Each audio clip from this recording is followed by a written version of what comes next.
سلام دوستان، وقتتون بخیر. حالتون چطوره؟ خیلی خوش اومدیم به کانال جادوی تاروت.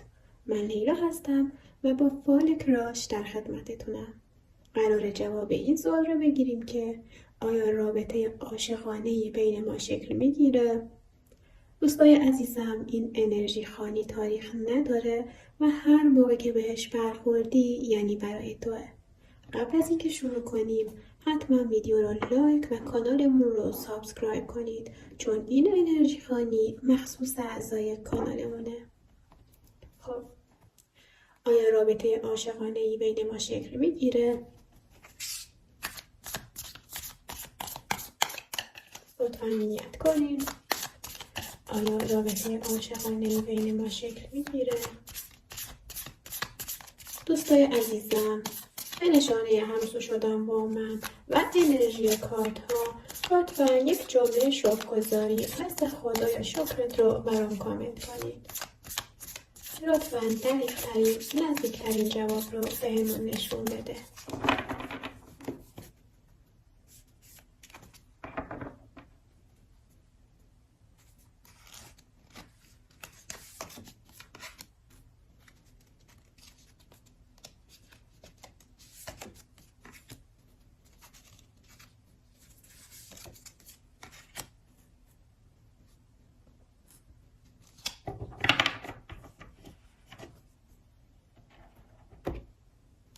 خب، آیا رابطه عاشقانه‌ای بین ما شکل میگیره؟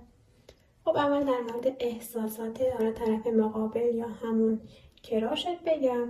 حالا یه حس هایی وجود داره ولی نه در اون حد جدی، یعنی یه حس تازه است، یه حسی که حالا ممکنه هممون تجربهش کرده باشیم، حالا متوجه تو شده و یه احساسات حالا کم و بیشی وجود داره، یعنی تمایل، حالا نه زیاد ولی خب تمایل وجود داره که به سمتت بیاد و مایل باشه وارد رابطه بشه. در کل اون احساس اولیه و حسی که مد نظرمون بوده هست، ولی خب نباید زیاد حالا انتظار اون احساسات عمیق و عاشقانه داشته باشیم، چون به هر حال داریم در مورد شخصی حرف میزنیم که از احساسات شما خبر نداره. حالا رابطه ای شکل میگیره، خب امکان اینکه ارتباط شکل بگیره هست، ولی هشدار میده که مسیر بسیار سخت خواهد بود، چون این شخص به خاطر گذشته‌ای که داشته، حالا به خاطر شکست هایی که متحمل شده و حالا اون ضربه های روحی که خورده، ممکنه حالا یکم محتاط باشه و خودش رو زیاد حالا مشتاق نشون نده، اینطور که ممکنه حالا محافظه کارانه جلو بیاد و سعی کنه حالا احساساتش رو کنترل کنه و در کل به خاطر گذشته‌ای که داشته از ابراز احساسات و وارد شدن به رابطه عاطفی ترس داره. ولی بازم میگم احتمال اینکه ارتباط شکل بگیره هست و تداوم این ارتباط بستگی به همکاری هر دوتاتون داره، یعنی باید اون احساسات برابر باشه، باید هر دو طرف تلاش کنن، چون صرفا حالا که راش شماست و بگین که خودم حالا تلاش میکنم، خودم عشق نثارش میکنم و این رابطه رو ادامه میدم، به نظر میرسه که اینطور پیش نمیره و باید هر دو طرف تلاش خودشون رو بکنن، چون این رابطه به تلاش و حالا تمایل هر دو طرف نیاز داره و نیازه که هر دو طرف به یه اندازه قدم بردارن تا هم تعادل حفظ بشه و هم اینکه رابطه سالمی باشه و اون چیزی باشه که مد نظرتونه و با تلاش یه طرفه به جایی نمیرسه.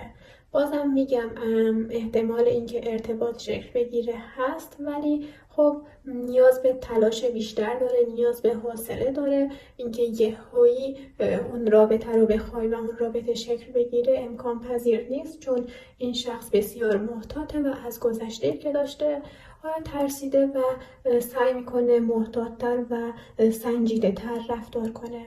میخوام یه سوال دیگه بپرسم که آیا میتونم به آینده این ارتباط دلخوش کنم و امیدوار باشم؟ آیا میتونم به آینده این رابطه دلخوش کنم و امیدوار باشم.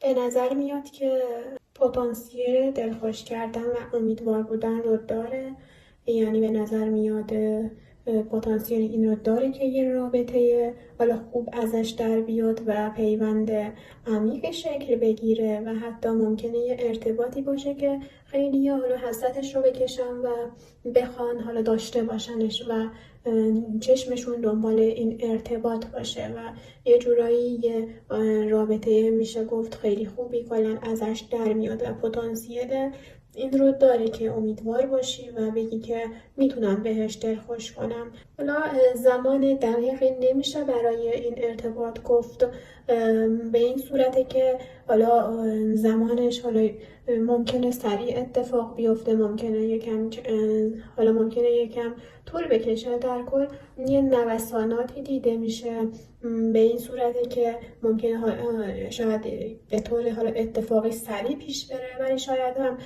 قدم به قدم جلو بره. کلا زمان مشخصی برای شکل گرفتن این ارتباط نیست، ممکنه هفته ها طول بکشه. در کل برای داشتن این ارتباط لازمه که هر دو حالا اون تلاششون رو بکنن، یعنی این ارتباط به این نیاز داره که هر دو طرف به یه اندازه حالا تلاش کنن و رابطه رو مدیریت کنن. در کل تداوم این ارتباط بستگی به هر دو داره، یعنی این ارتباط به طور واضح تعادل و عدالت میخواد، اینطور که هر دو شخص به یه اندازه تلاش کنن، به یه اندازه جلو بیان، به یه اندازه عشق بدن، به یه اندازه توجه کنن.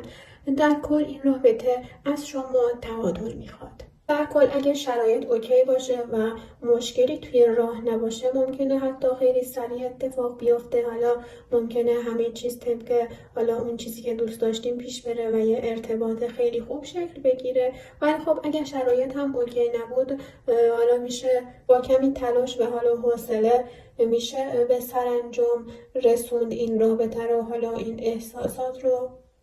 در کلا حوصله میخواد، حالا انعطاف میخواد، باید انعطاف پذیر باشی و اون صبر و حوصله رو از خودت نشون بدی، چون بازم میگم شخص بسیار محتاطه و از وارد ارتباط شدن در حال حاضر کمی میترسه و محافظه کارانه عمل میکنه و اگه این ارتباط رو میخواین باید تلاش هر دو شخص باشه، چون ممکنه خود اون شخص رو بخواین و حالا بخوای توی زندگیت باشه ولی خب وقتی حالا هم شخصیت تو و هم شخصیت اون طوری باشه که بدون تعادل و بدون رعایت کردن عدالت نخواین ارتباط رو پیش ببرین، یعنی کلا ارزشی نمیمونه. اینطوری که برای ارزشمند شدن رابطه و برای درست کردن رابطه‌ای که میخواین باید این تعادل رعایت بشه، این حالا اون عدالت تو برقراری ارتباط و حالا هر چیزی که رابطه عاطفی نیاز داره باید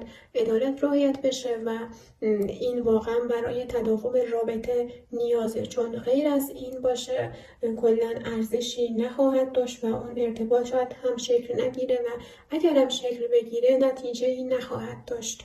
خب در کل زمان دقیقی نمیشه برای حالا شکل گیری این ارتباط گفت، ولی خب حالا شروع ارتباط رو نمیگم، ولی خب اون تغییرات و اون نشانه هایی که میخوای دریافت کنی و بفهمی که این ارتباط آیا شکل میگیره و آینده ای داریم، به زودی اون نشانه ها رو میبینی، یعنی تغییرات و نشانه هایی که بهت میگه که حالا اون ارتباط در حال شکل گرفتنه و میتونی روش حساب کنی. این نشانه ها به زودی حالا جلوت ثبت میشه و متوجهش میشی.